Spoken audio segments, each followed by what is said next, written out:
रूस यूक्रेन जंग जो 3.5 साल से ज्यादा वक्त से चल रही है और इसे रुकवाने के लिए ट्रंप ने लाख कोशिशें की, लेकिन उनकी एक ना चली। हालांकि इस जंग में ट्रंप ने भारत का नाम भी घसीटने की कोशिश की। अमेरिका की तरफ से आरोप लगाया गया कि भारत रूस से तेल खरीदकर इस युद्ध में फंडिंग कर रहा है।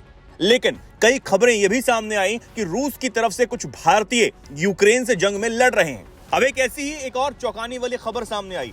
दरअसल खबर है कि रूस की तरफ से जंग लड़ रहे 22 साल के एक भारतीय छात्र जिसका नाम माजोती साहिल मोहम्मद हुसैन है, उसने यूक्रेन के सामने लड़ते हुए सरेंडर कर दिया है और उसका एक वीडियो भी अब सबके सामने आया है। बताया जा रहा है कि माजोती गुजरात के मोरबी शहर का रहने वाला है जो पढ़ाई करने के लिए रूस गया हुआ था। इस छात्र के वीडियो को यूक्रेन की तरफ से 63वीं मैकेनाइज्ड ब्रिगेड ने जारी किया और बताया कि माजोती को ड्रग्स केस में 7 साल की सजा रूस में हुई थी। जेल से बचने के लिए उसे रूसी सेना में शामिल होने का ऑफर मिला था, जिसके बाद उसने ये ऑफर स्वीकार कर लिया और वो यूक्रेन के खिलाफ जंग में उतर गया।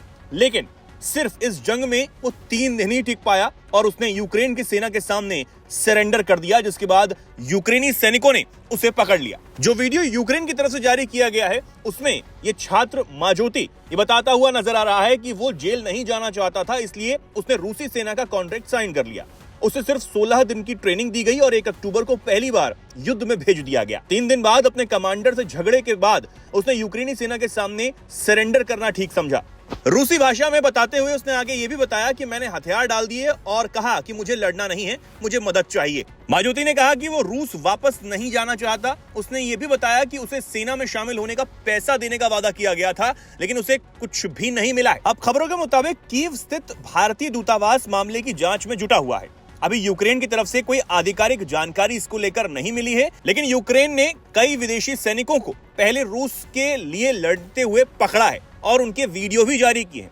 पिछले दिनों यूक्रेन ने चीनी सैनिकों को रूस की तरफ से लड़ने के लिए पकड़ा था, लेकिन तब चीन ने इसे साफ इनकार कर दिया था और अपने छात्रों के लिए एडवाइजरी जारी की थी कि वो किसी भी युद्ध क्षेत्र से दूर रहें। हालांकि पिछले दिनों भारतीय विदेश मंत्रालय ने भी इस बात को कहा था और रूस में रहने वाले भारतीयों को सलाह दी थी कि वो रूस की सेना में भर्ती होने के किसी भी प्रस्ताव पर ध्यान न दें, क्योंकि इसमें खतरा है। वहीं भारत सरकार ने पिछले महीने रूस से भी ये मांग की थी कि वो अपनी सेना में भारतीयों को भर्ती करना बंद कर दे। साथ ही ये भी कहा था कि पहले से सेना में शामिल हुए भारतीय नागरिकों को भी छोड़ दिया जाए। वहीं खबर ये भी आई थी कि रूस की तरफ से जंग लड़ रहे 12 भारतीयों की यूक्रेन में मौत हो चुकी है। वहीं भारतीय विदेश मंत्रालय ने जनवरी में ये जानकारी दी थी, लेकिन अब तक 126 भारतीय नागरिकों के रूसी सेना में शामिल होने के मामले सामने आ चुके हैं। इनमें से 96 लोग भारत लौट आए हैं। रूस में अभी भी 18 भारतीय नागरिक फंसे होने की खबर मिल रही है, जिनमें से 16 की कोई जानकारी नहीं मिल पाई है।